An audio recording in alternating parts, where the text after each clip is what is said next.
toutes les relations, enfin, quand j'étais en Égypte, toutes les filles que je connaissais, c'était des filles voilées. Et Dieu seul sait qu'est-ce qu'on faisait ensemble. Les filles voilées, ils font pire que les filles non voilées, ça c'est sûr. Je crois si, quand je raconte à des gens en France qu'est-ce que je faisais là-bas, les gens se disent, oh mon Dieu, quelle horreur. C'est trop vicieux ça pour nous. Alors, mais pour raconter, il faudrait aller dès mes débuts. Alors, ça serait vers, je crois, que ça a commencé vers 8 ans.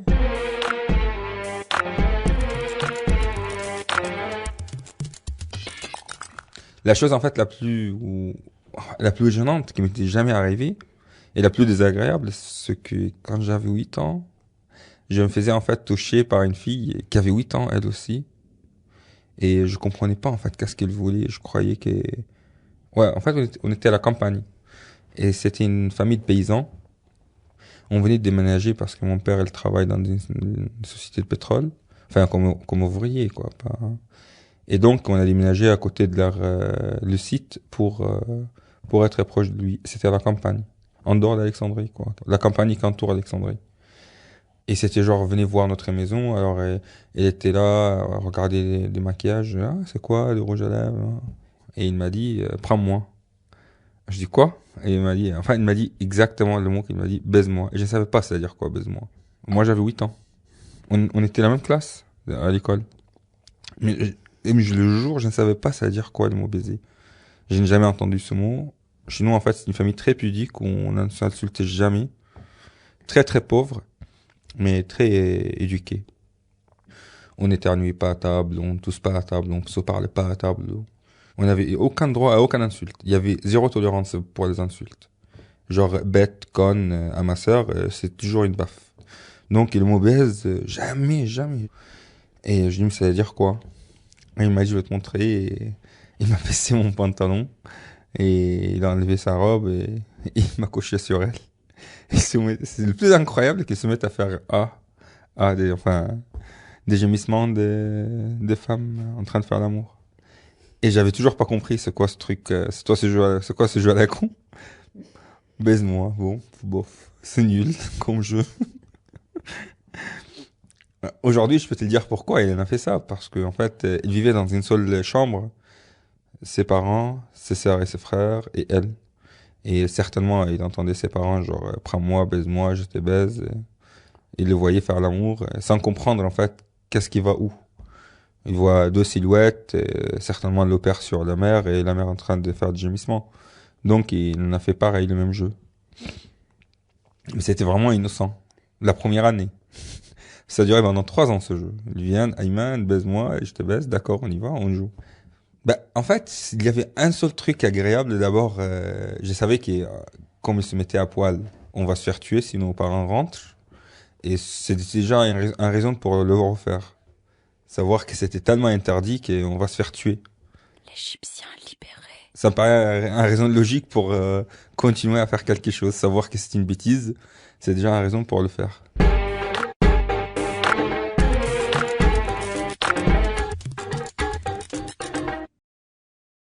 Toujours à la même période et toujours au même petit village, une autre voisine qui avait 1 an plus que moi, qui allait toujours avec nous à l'école. Et un jour, il est venu à la maison pour qu'on aille tous ensemble à l'école.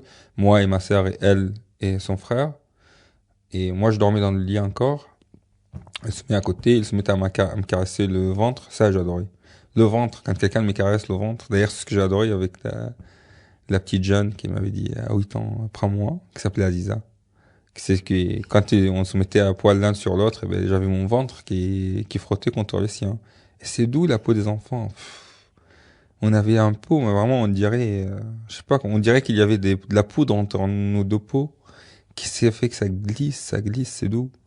Et, euh, et elle avait 1 an plus que moi, il commençait à me caresser le ventre et il descend, il descend, il descend.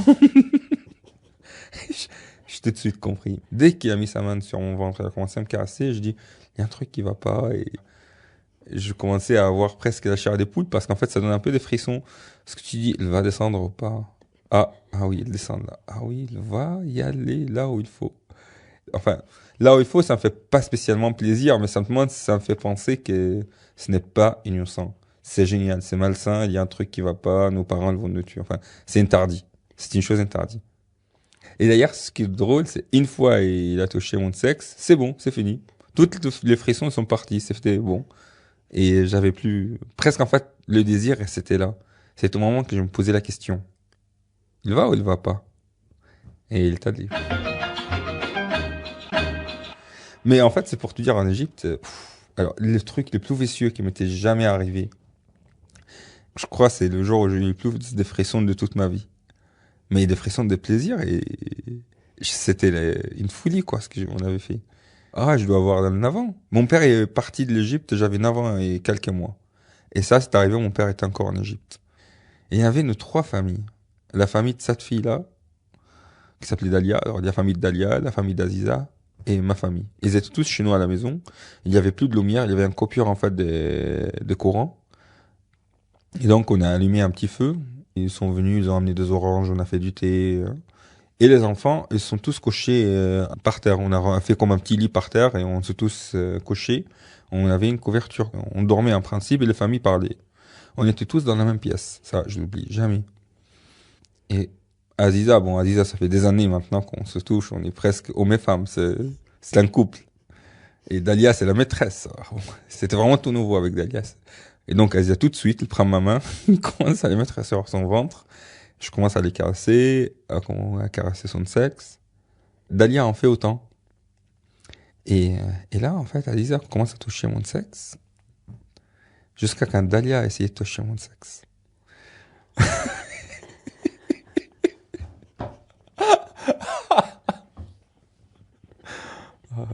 Et là, les deux mains se sont mêlées. Tous les trois, on a sauté. Qu'est-ce qui se passe? Moi, mon seul truc, je vous dis, s'il vous plaît, ne criez pas, dites à personne, si je vous en prie. Je vais mourir, ne dis rien. Si quelqu'un regarde et qu'est-ce qui se passe sous là, comment ça se fait qu'ils n'ont pas remarqué un truc pareil? Ils se sont retirés chacune de sa main. Moi, je commençais à retirer la mienne, qui était gluante, parce que j'étais dégoûté. Un truc qui me dégoûtait à l'époque, c'était les vagins. C'était pour moi un truc gluant, dégoûtant. Ah. Les seins, j'ai adoré. Plus tard, je me dis, quel con, comment ça se fait que ça me dégoûtait à cette époque? Qu'est-ce qui m'a pris à être dégoûté par ça, ouais. Quel con, t'as pas bien profité, espèce de petit salaud. L'Égyptien libéré. Je vendais presque pas, enfin, je vendais de temps en temps, mais c'était pas... C'est vers 10 ans que je commençais à vendre quand je suis avec Aziza ou quand quelqu'un me touche. Je commençais vraiment à savoir que c'est sexuel et je bande. Ouais, vers 10 ans, en fait. Pour moi, c'était automatique. Dès qu'il y avait du sexe, je bandais.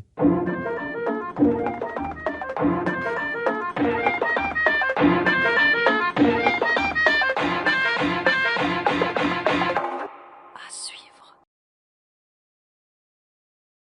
Et quand même, j'ai zappé un grand truc. Les garçons.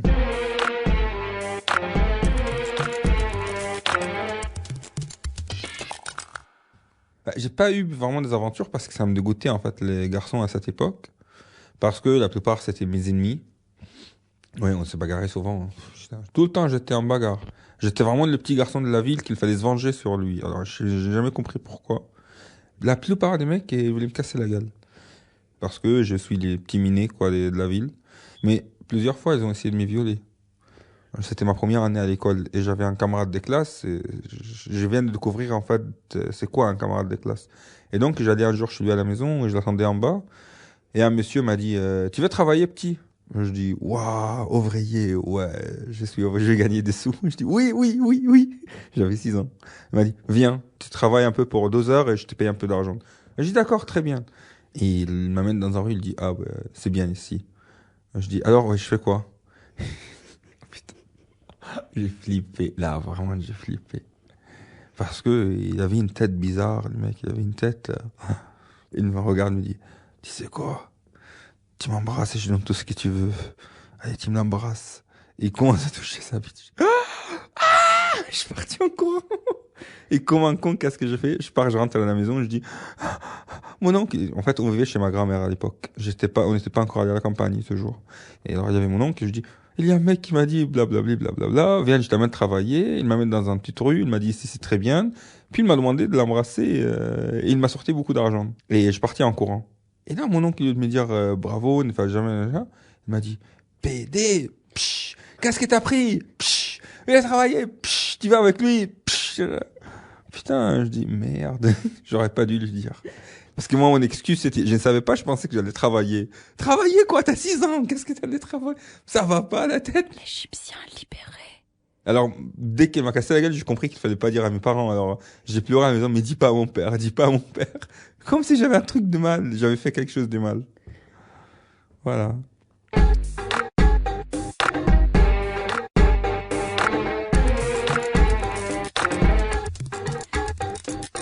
suivre. Mon père a quitté l'Égypte quand j'avais 10 ans, et donc il n'y avait plus de raison pour qu'on reste à la campagne, puisqu'il est allé à Dubaï. Il travaille dans une autre société qui fait des cuisines préfabriquées. Une usine, quoi. Et nous, on a quitté la campagne. J'étais triste. Enfin, j'étais triste et content. J'étais excité par aller retourner en ville. Mais j'étais triste. J'ai laissé mes femmes. J'en avais plein. Et à l'époque, j'avais tout un harem. C'est bon, c'est... J'étais connu dans tous les villages. Mais c'est ça qui est incroyable. J'avais l'impression que je couchais avec la moitié des villages, alors que j'ai quitté là-bas, j'avais presque 11 ans.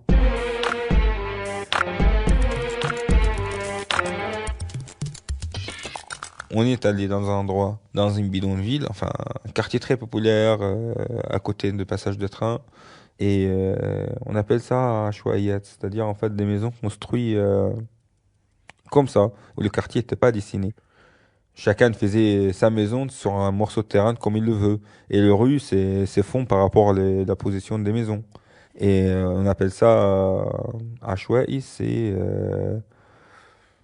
chaotique ou hasardique, tu vois, ça fait pas partie de la vraie ville d'Alexandrie.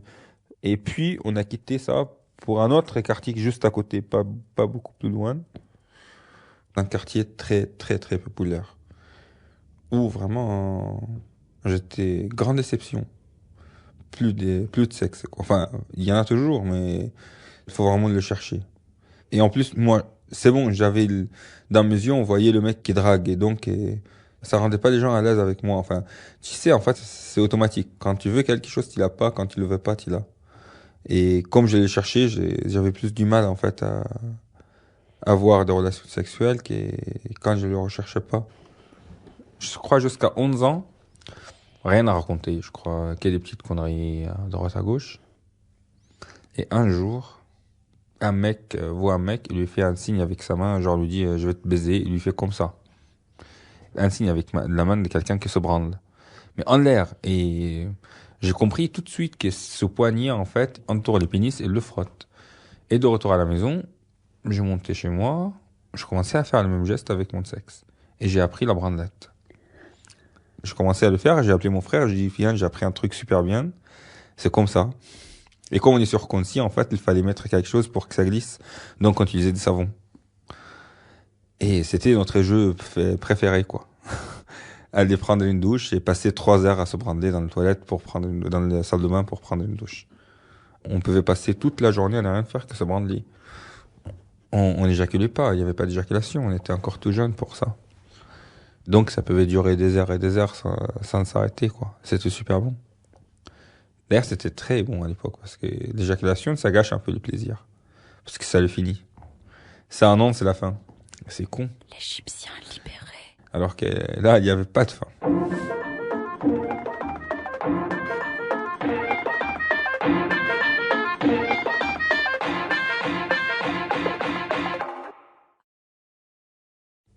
Ce que j'adorais, c'est comme j'étais petit, alors les femmes, elles pensaient que j'étais assez innocent, donc elles me laissaient tranquille. Genre, je regardais leur chambre, je les voyais à poil. Et alors, je regardais, est-ce qu'ils sont épilés ou pas, les poils de leur chatte, comment c'est. Par exemple, je distinguais très bien les seins d'une femme qui a accouché, qui a des enfants, avec ses tétons très gonflés, très grands, d'une fille, avec les tétons à peine visibles, ou presque aplatis, quoi. Et les seins qui tombent, les seins aplatis, les femmes qui n'ont pas de seins. Et plus tard, alors, c'est le sexe lui-même, les poils, tout ça. Par exemple, les femmes rasées ou les femmes... elles se rasent pas, elles s'épilent la plupart du temps, avec une pâte sucrée qu'ils préparent à la main, à base de sucre et de l'eau, et un peu de l'huile, et citron, je crois. Et après, elle crache dedans. Je te jure, il faut cracher. Sinon, la pâte durcit. Il travaille, il la malaxe, il crache dedans, il la malaxe. Puis il s'épile. Et ça, quand il faisait des trucs d'épilation, moi je regardais, j'observais, personne ne voyait. Ou même s'il voyait, bah, il savait que ça va, c'est un petit gamin. Alors que, qu'est-ce que je me branlais en pensant à ça. Putain.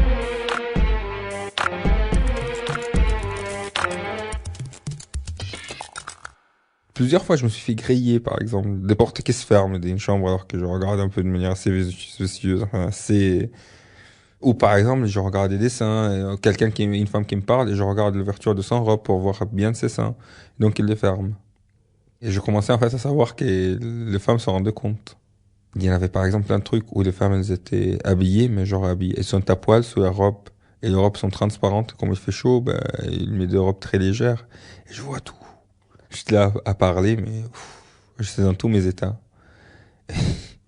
Et il y avait des fois où je bandais. Alors là, et ça se voyait tout de suite. Mais il y avait une voisine qui était un peu, pas vulgaire, mais c'est genre, il connaissait un peu pas mal de choses de la vie, quoi. Donc, il voyait que je vendais et il m'a dit, Ayman, va faire pipi. Je dis, j'ai pas envie. Il m'a dit, si t'as envie, va faire pipi et calme-toi.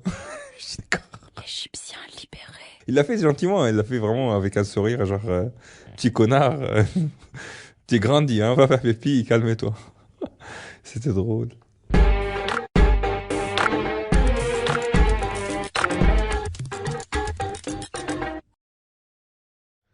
Et quand est-ce que t'as appris que ta mère, elle trompait ton père? Très jeune, ça, j'avais 10 ans. On était encore à la campagne, on quittait l'appartement, mon père était déjà parti. Et en fait, la première fois que je la vois dans les bras de quelqu'un que je connais pas, qui n'est pas mon père en tout cas, elle n'est pas dans son bras amicalement, parce que ça se fait pas en Égypte déjà, et j'ai compris qu'il y a quelque chose qui ne va pas. Mais plus tard, alors, on a changé d'endroit, et donc il y en a eu des amants, de vrais amants. On a changé d'appartement, et il y en a eu de vrais amants. Et là, alors, moi j'avais 14 ans, 16 ans. Comme en France, il sortait avec un mec et au bout d'un moment, c'est fini, il sort avec un autre. À l'époque, moi, je comprenais pas, mais il était à Dubaï pendant 12 ans quand même, mon père. En tout et pour tout, 18 ans. Mais il faisait des voyages de 12 ans sans revenir. Et au bout de 12 ans, quand même, sans revenir, c'est beaucoup, non? Ouais. Moi, j'imagine mal quelqu'un reste 12 ans sans faire l'amour. Et il a dû la tromper, lui aussi. Ça, on ne l'a jamais su parce qu'il était à Dubaï. Et dès qu'il a su, il est venu, il a fait une divorce. Mais en fait, c'est quelqu'un qui l'a envoyé une lettre et ma sœur et son fiancé l'ont envoyé une lettre. D'abord le fiancé, et puis ma sœur, il l'a confirmé. C'était un choc pour lui parce que le choc, c'était surtout comment ça se fait que moi et mon frère, on n'a rien dit. On est quand même des hommes. Mais en fait, moi, dès l'âge de 10 ans, je voyais ça. Alors, à 10 ans, déjà, c'était normal. Je vais pas à 17 ans, je me pose plus de questions. C'est quelque chose de courant.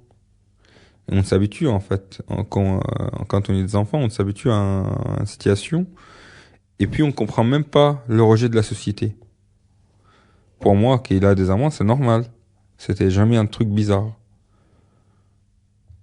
À force de grandir, à force, je vivais mal ce rejet de la société parce que les gens me parlaient dans les quartiers. La plupart du temps, ça me tombait sur la tête. J'étais le garçon le plus grand de la famille. Donc, tout le monde disait, mais tu es le grand, tu es le grand, tu es un homme de la maison. Alors, comment ça se fait? Enfin, fais quelque chose. Puis j'ai rentré à la maison plusieurs fois, la gueule cassée, le nez qui signe. Ou parfois, elle se mettait à quatre à me tabasser dans la rue. Alors, j'ai rien fait de mal. Et c'était à cause de ma mère. Et donc, mes sœurs, elles étaient la plupart du temps traitées comme des putes, parce que bon, si leur mère fait ça, elles doivent être elles aussi des putes. Donc, il a ruiné la vie de ses enfants. Et pour moi, c'était impardonnable. Quand j'étais petit. Maintenant, là, j'ai dit la pauvre, il a quand même souffert, il se fait passer pour une pute, alors que tout ce qu'il voulait, c'est de vivre une vie normale, avoir une relation sexuelle, baiser, quoi. Un droit que je le réclame, moi aussi. C'est tout à fait légitime. Mais c'est une société de merde et qui ne lui permet pas de faire une chose pareille. C'est pour ça, quand je suis parti de l'Égypte, j'étais bon départ. L'Égyptien libéré. Et donc, j'ai eu beaucoup de compassion pour ma mère et je comprends plus, en fait, ses douleurs, alors qu'avant, je voyais en elle une grosse pute qui nous a ruiné notre vie.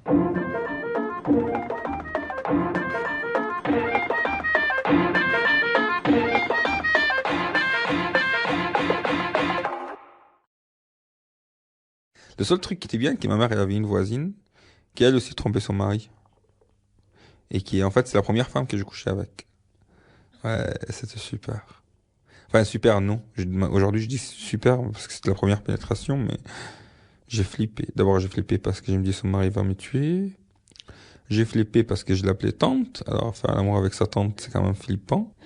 Je t'assure, même avec toutes les vices que j'ai accumulées pendant toute ma vie, quand même, une dame que j'appelle tante qui me demande de lui faire l'amour.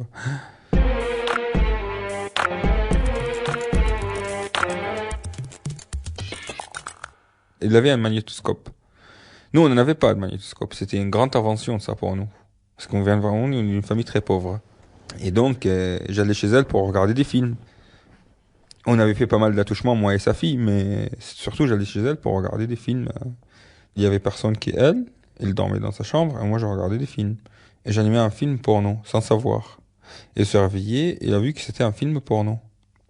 Alors, d'abord, il m'a engueulé, et il a vu que je bande, il a dit en plus t'es bande, petit PD, nanana, laisse-le, laisse-le. Parce que moi je me suis précipité pour enlever le film. Il m'a demandé de le laisser, il s'est assis derrière. Il y avait les petits lits de sa fille, il s'est assis dedans. Puis il m'a demandé de venir la rejoindre, de me mettre à côté d'elle.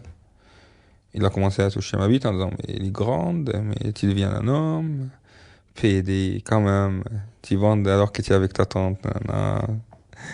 Alors là, les frissons, la chair des poules. C'était, je sais pas comment le décrire. Je ne sais pas, parce que d'un coup, il m'insulte. Gentiment, hein, petit PD, genre, le petit gamin qui se prend pour un homme. Et d'un coup, mais tu deviens un homme. Alors, une flatterie avec un insulte, une flatterie, un insulte. Et il touche petit à petit. Ah. Ouf. Encore aujourd'hui, ça me fait ça me fait quelque chose, je t'assure. Ouais, 16 ans, je dois avoir 16 ans. Et quand je commençais à toucher ses seins, enfin, pas moi, enfin, je ne peux pas, moi j'étais tétanisé. Il m'a mis la main sur les seins et je commençais à toucher. J'ai de l'expérience, je sais comment toucher les seins, j'ai déjà appris quand j'avais 8 ans. Après, bah, on a fait l'amour, sans capote évidemment. Alors, j'étais sauvé par ma peur, parce que si j'avais pas peur, j'aurais joui mais vraiment tout de suite. Mais le fait d'avoir peur a fait que ça durait un peu. Et donc ça l'a plu. Ça l'a plu pas de faire l'amour. Enfin, il a continué quoi. Il a fait vraiment de l'amour. Alors que non, c'est vraiment si j'avais pas ça de peur, il m'aurait touché, j'aurais joui et c'est fini quoi. J'ai fait genre 2 minutes, 3 minutes. Mais c'était un exploit pour moi parce que moi vraiment si je me laisse aller, j'aurais même pas fait 3 secondes. Et ça c'était la première fois que j'ai fait vraiment de l'amour. Elle avait à l'époque 36 ans, 37, non 37 ans, 38 ans je crois parce que il avait le même âge que ma mère. Elle était grosse. Elle faisait des mèches en blonde alors qu'elle est brune. Et ses cheveux, ils étaient très bouclés parce que c'était une arabe. Alors elle allait les faire lisser. Elle était grosse et moche. Mais moi, à l'époque, je le voyais comme Claudia Schiffer. Waouh, c'était... Elle était connue en fait dans la rue qu'il trompait son mari. À mon avis, ma mère aussi, elle était connue, mais personne ne me le dit puisque c'était mes potes à moi et c'était ma mère. Donc tout le monde parlait d'elle devant moi. Et donc, quand je disais j'ai couché avec elle, tout le monde disait ouais, trop fort, Ayman. Tu es un héros. L'Égyptien libéré. On a discuté un peu avec ma mère, on a rigolé. Je lui ai dit, tu te souviens de ta voisine, mon Shaima? Elle a dit oui. Ouais, je lui ai dit, bah, elle, je l'avais fait quand j'étais petit. Elle m'a dit, non, t'as fait ça. Enfin, mais comment, mais qu'est-ce qui t'a appris à faire une chose pareille? Mais t'as pas eu peur? Et je lui ai dit, mais moi, j'ai rien fait, c'est elle qui m'a violé. Elle a rigolé.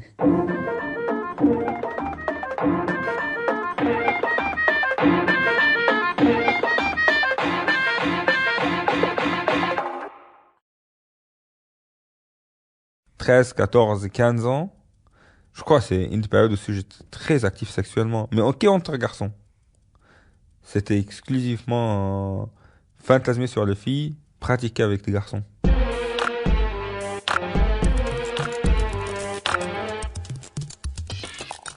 Parce que jusqu'à l'âge de 11 ans, on était dans une école mixte, garçons et filles. Et après 11 ans, on était dans des écoles où les garçons étaient séparés des filles. On était comme des chauds lapins. On ne pensait qu'à ça. À la longueur de la journée. Même pendant le cours, pendant l'école, pendant qu'on fait les prières, tout c'était le sexe, sexe, sexe, sexe, sexe. Une fois, ils avaient fait un truc qu'ils appelaient le petit train. T'ima- T'imagines bien c'est quoi le petit train? 5 garçons ensemble. Et genre en fait pour qu'il y aura pas de jaloux, alors le petit train, c'est lui qui est tout à fait derrière, bah, il change de place, elle devient devant. Comme ça, parce que tout le monde se disait, moi je serai le dernier dans le train, comme ça personne derrière mon dos. Je faisais, non, non, Coco, tu changeras de place. Ça tourne le train. Ah oui, je t'assure que c'était assez impressionnant. C'était nul, parce que t'imagines, 5 ou 6 garçons, on n'arrive jamais à se synchroniser pour faire un petit train-train où tout le monde est content. Il y avait toujours quelqu'un qui n'allait pas bien, qui voulait changer de place, qui bougeait. C'était drôle. Je crois, les mecs qui font des films porno, ils n'ont pas l'esprit aussi ouvert à autant de possessions, autant de choses que nous à cet âge-là. J'aimais beaucoup cette période. Enfin, non. Ouais, j'aimais beaucoup. Il y avait beaucoup de peur, beaucoup de doutes. Pas sur ma nature, parce que ça n'existait pas encore en Égypte. On ne se pose pas des questions sur sa nature. L'Égyptien libéré. On se dit, on aime les filles forcément, et les filles c'est impossible, éclatons-nous entre garçons.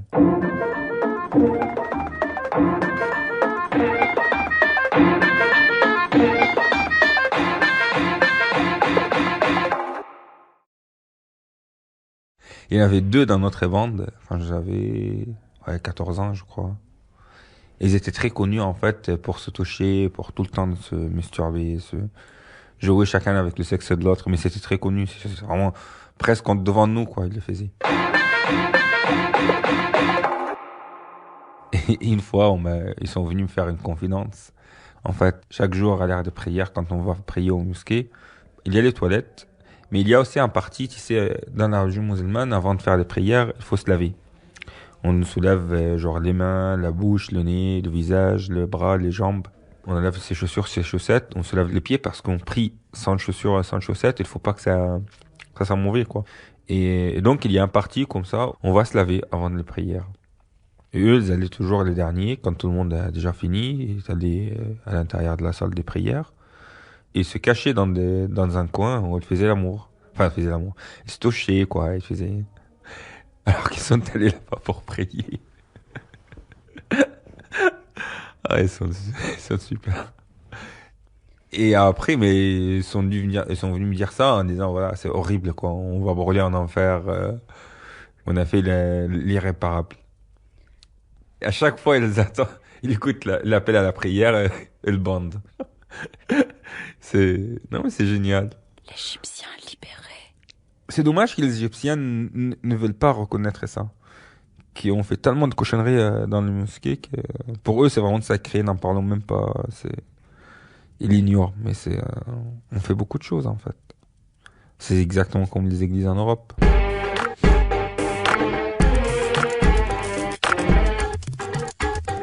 À suivre.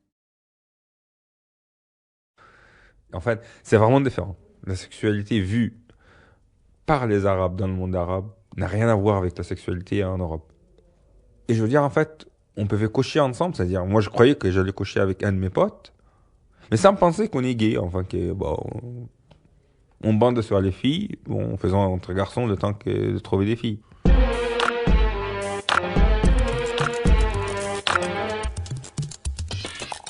Évidemment, ça fait, pour un Européen, c'est hyper bizarre, parce que quand je raconte ça à mes amis, ils me disent, mais en fait, c'est clair que vous êtes gay. On ne l'est pas, en fait, c'est stupide cette appellation gay et lesbienne, hétéro, bi. Ça, c'est vraiment européen, c'est complètement européen, c'est pour cadrer les gens. Et c'est ça qui n'existe pas dans le monde arabe. Si par exemple 2 mecs qui couchent avec plein de filles, et pendant une période où il n'y a pas de filles, bah, ils se disent, bah, écoute, je te prends, tu me prends tout à l'heure. Et on est hétéro, mec, il n'y a pas de souci. Tu vois? Des histoires des garçons, des mecs mariés avec des enfants, qui adorent les femmes, qui baffent sur les femmes, et qui n'arrêtent pas de coucher avec des garçons. Je peux te raconter des milliards, pas des milliers. Il y a en fait, il y a tout un truc pour que les gens me disent sur quelqu'un qu'il est pédé. On avait un mec qui était un chercheur à l'université. Il était très doux, il avait vraiment de la classe, il parlait très bien, c'était vraiment de l'intello du quartier. Et tout le monde le traitait de PD. Alors que, franchement, je n'ai rien vu de sa part qui confirmait ça, quoi. Et nous, on était assez jeunes, moi et mon frère, et il nous invitait tout le temps dans son appartement avec sa mère. Et je m'attendais plusieurs fois qu'il fasse un truc, qu'il nous touche, ou ça me dérangeait pas de toute façon, mais il l'a jamais fait. Il était vraiment très net avec nous. Et les gens qui disaient tout le temps qu'il est gay, mais en fait, les gens, quand tu ressembles aux autres, bah, tu fais partie du groupe. Quand tu ne ressembles plus, en fait, les gens commencent à se poser des questions sur toi. Et lui, comme il ressemblait pas trop aux gens de quartier, parce que c'était un intello, il vivait toujours chez sa mère jusqu'à quand même son départ aux États-Unis. Il n'a jamais dragué une femme, il n'a jamais eu un scandale comme quoi il a essayé de toucher sa voisine. Alors les gens disaient, ben, il est pédé. Parce que tout le monde a eu une petite scandale, une petite bagarre, genre un tel qui a essayé de sauter la femme d'un tel, ou un tel qui a touché le soutien-gorge d'un tel, ou un tel par exemple qui regardait de sa fenêtre et la femme de son voisin à poil.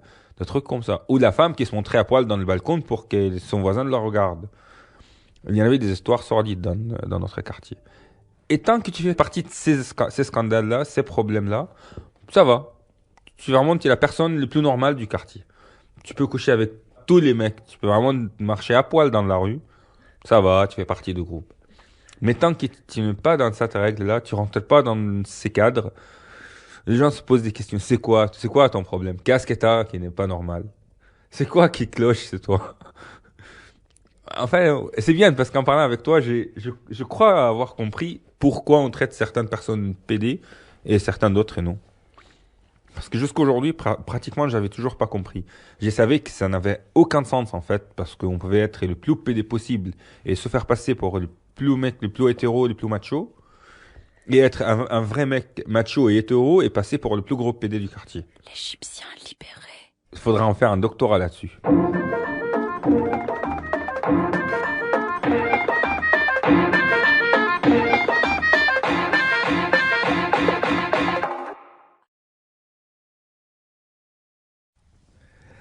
Ben après ma période garçon, exclusivement garçon avec quelques filles de temps en temps, et la première pénétration, on a quitté notre quartier, on est allé dans un autre appartement sur la plage, sur le côte ouest d'Alexandrie. Et c'était un quartier plus ou moins riche. Et surtout en fait que pendant l'été, il y avait tous les riches kirotes qui venaient ici, dans ce quartier-là. Et donc il y avait plein de filles riches du Caire et qui étaient en maillot de bain.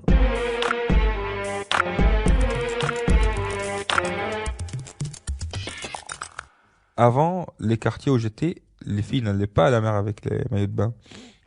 Elles allaient en jean, en t-shirt ou en robe.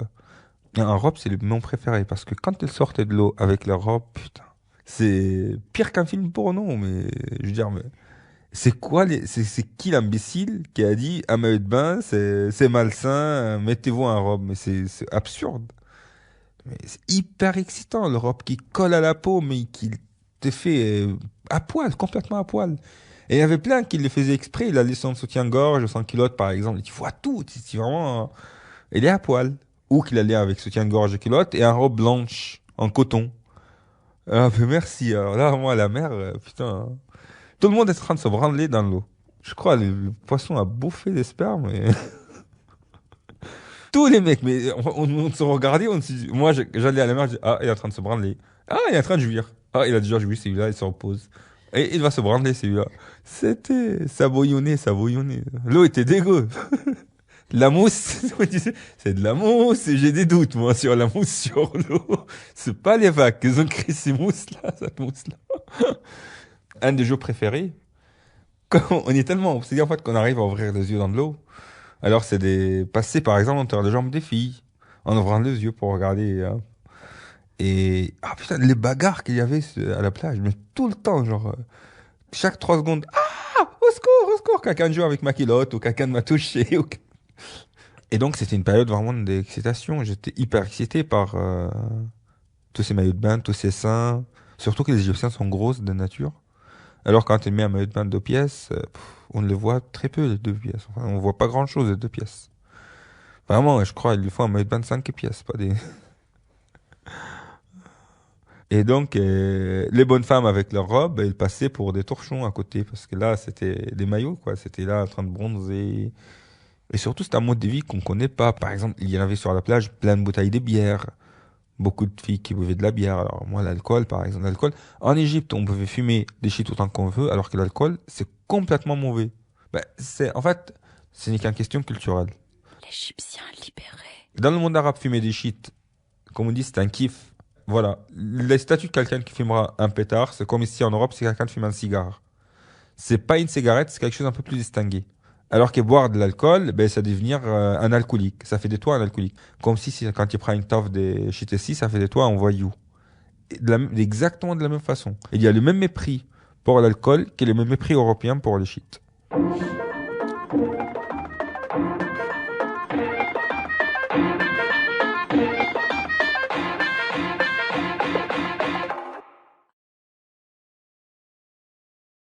Alors, la plage, il y a deux sortes de plages. Il y a les plages privées et il y a les plages publiques. Et les plages publiques, ben, il y a toutes les peuples quoi, qui sont là et donc ben, tu trouves toutes sortes de gens. Et par exemple, pour te donner un exemple, je sais pas, les gens viennent avec des petites gazinières et commencent à faire la bouffe sur la plage. Alors, et ils ramènent avec, je sais pas, l'air tapis de la maison, ils ramènent tout, comme s'ils allaient déménager. Ça, c'est la plage vraiment publique. Mais la particularité, c'est que vraiment, c'est des pauvres.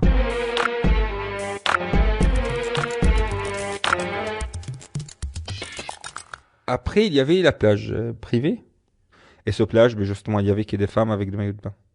Mais c'était à accès interdit, quoi. Il fallait être membre de club pour aller dedans. Et je ne l'étais pas, évidemment, et ni aucune personne de mes connaissances. Mais de temps en temps, par l'intermédiaire de l'eau, on nageait très loin. On va au milieu du plage, on sort. Comme si on sort, quoi. On a notre parasol qui est là. Et on se promène. Et là, c'était le choc culturel. C'était, waouh, c'est quoi ce monde? C'est, c'est hallucinant. Je crois que je n'ai jamais vu autant d'alcool dans ma vie. Je ne sais pas, quoi. C'est des garçons qui roulent des pelles à des filles. Plein de touristes, évidemment. Il y avait plein de vieilles touristes qui grillaient sous le soleil. C'était drôle. Enfin, drôle, non, pour nous, c'était excitant. Pas parce qu'ils sont vieilles, mais parce qu'il y en a que ça. Dès qu'on sortait de l'eau, ça se voyait qu'on faisait pas partie de ce monde, qu'on était des extraterrestres. En sortant de l'eau, dès qu'on sortait, on avait les yeux grands ouverts. On marchait, la bouche ouverte, les yeux ouverts. Ah, ah, c'est quoi ça? C'est quoi? Regarde, regarde, regarde, c'est ça ne passe, regarde. Au bout d'une demi-heure, on était opéré par les gardes. Ils ont dit, monsieur, vous faites partie des clubs? Je dis, oui, oui, bien sûr. Je peux voir vos carnets. Je dis, ben, on sort de l'eau, on n'a pas. Il est où votre parasol? Bon, bon, d'accord, d'accord. On est parti en courant. Ça m'est arrivé souvent. Je sais pas, la moitié du temps, elle me faire choper et me jeter dehors. D'ailleurs, à la fin, elle me jetait gentiment. Genre, elle passait, elle me dit, Ayman, bon, tu sors? Je dis, d'accord. Avec le temps, j'ai commencé à m'habituer et je commençais à ne pas mater comme un con, quoi. Mater gentiment, comme un gentleman. Marcher de temps en temps, comme ça, les yeux qui fleurent quelque chose et continue son chemin. Et il se fixait pas sur une personne.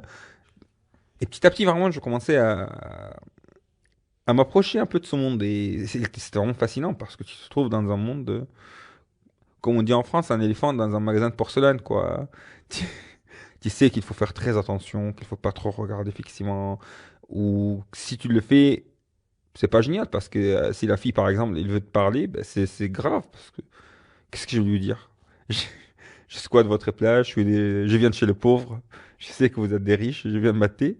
C'est pas possible. Alors, c'était un peu désespérant. C'est vrai que qu'est-ce que j'aurais fait si une fille avait venu me parler en me disant, je veux sortir avec toi, t'es qui, c'est qui ton père, tu fais quoi ici, tu fais quoi dans la vie, c'est quoi tes études? Il faut tout inventer à nouveau, quoi. Il faut dire que je viens d'un quartier qui n'est pas le mien, m'inventer une famille, m'inventer toute une vie que je n'avais pas. Et donc, c'est vraiment compliqué comme mensonge. Donc, c'était en fait un stress. Si je cherchais même pas à me faire des amis ou des petites copines, parce que c'est hors des questions, ou même.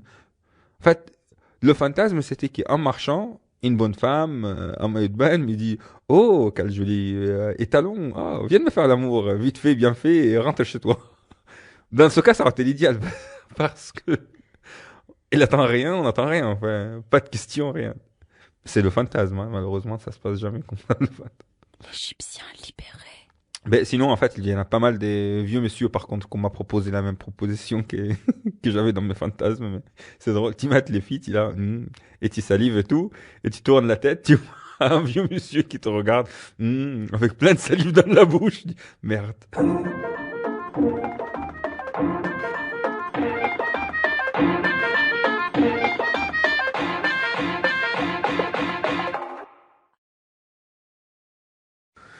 À l'époque, en fait, il n'y avait presque pas de femmes voilées en Égypte. Dans ma famille, par exemple, qui est très croyante, il n'y avait pas une seule qui était voilée. Et le voile, ça est devenu vraiment comme une mode. Le passage de 89 à 90, à partir de cette année, ils ont commencé à se voiler. La première, c'était une de mes tantes qui venait de se marier. Elle a dit, c'est bon, je me suis mariée, je me voile. Je te le jure. Alors, va savoir pourquoi. Ouais, moi, à l'époque, j'avais pas des questions à poser, j'étais tout petit. Mais voilà, c'était la première. Et ça a commencé. Et donc, dès 90 jusqu'à 2000, toutes les femmes que j'avais connues qu'elles n'étaient pas voilées, elles étaient toutes voilées.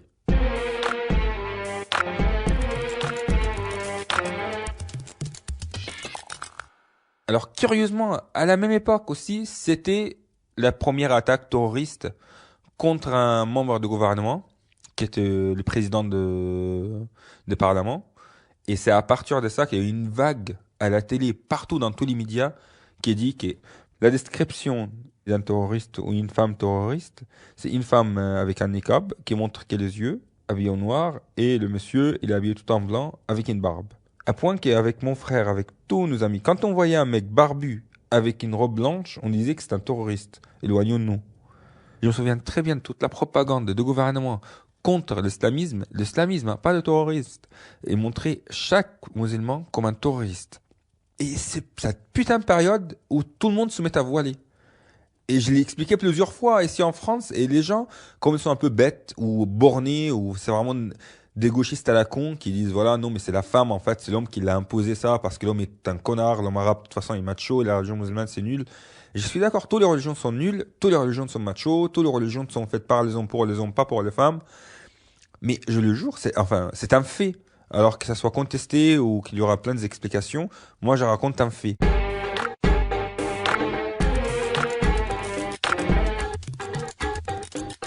Peut-être c'est ça, c'est justement une réaction élargique à cette vague de propagande qui était genre l'islam c'est du terrorisme.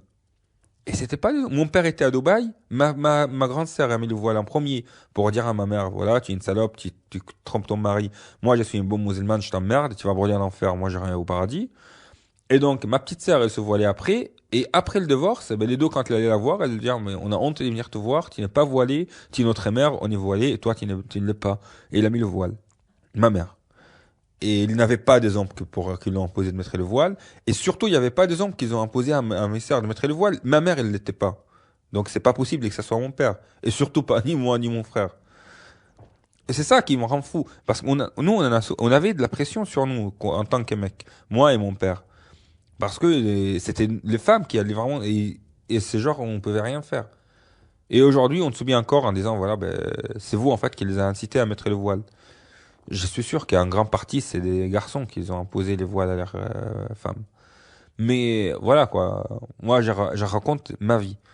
Et c'est pour ça que je dis ça doit être une réaction allergique carrément à ce qui se passait à la télé. D'ailleurs, en France pareil, plus il y a une guerre contre le voile, plus les positions des femmes voilées deviennent plus puissantes et ça me paraît logique. De toute façon, dès qu'on met une guerre contre un courant culturel ou contre une religion, ça ne fait qu'augmenter et le rendre plus puissant. Plus tu interdis quelque chose, plus ben, les gens ils s'accrochent. Plus tu rends le sexe un tabou, plus les gens y pensent. L'Égyptien libéré. Surtout si les gens y croient plus ou moins, genre pour eux c'est pas si mauvais que ça. Oui, le voile, on peut le mettre, on peut ne pas le mettre, c'est pas grave, ça fait partie de notre religion. Mais il y a de la tolérance là-dessus. Et tout d'un coup, toi, tu dis, non, c'est mauvais. Non, c'est mauvais. Votre religion est bête à dire ça. C'est mauvais. Et là, elle commence à se dire, mais non, mais c'est pas si mauvais que ça. Mais arrêtez. Mais enfin, elle est très bien. Mais arrêtez de parler comme ça de notre religion. Mais ça va pas la tête. Mais voilà, le voile. C'est un peu ça, non?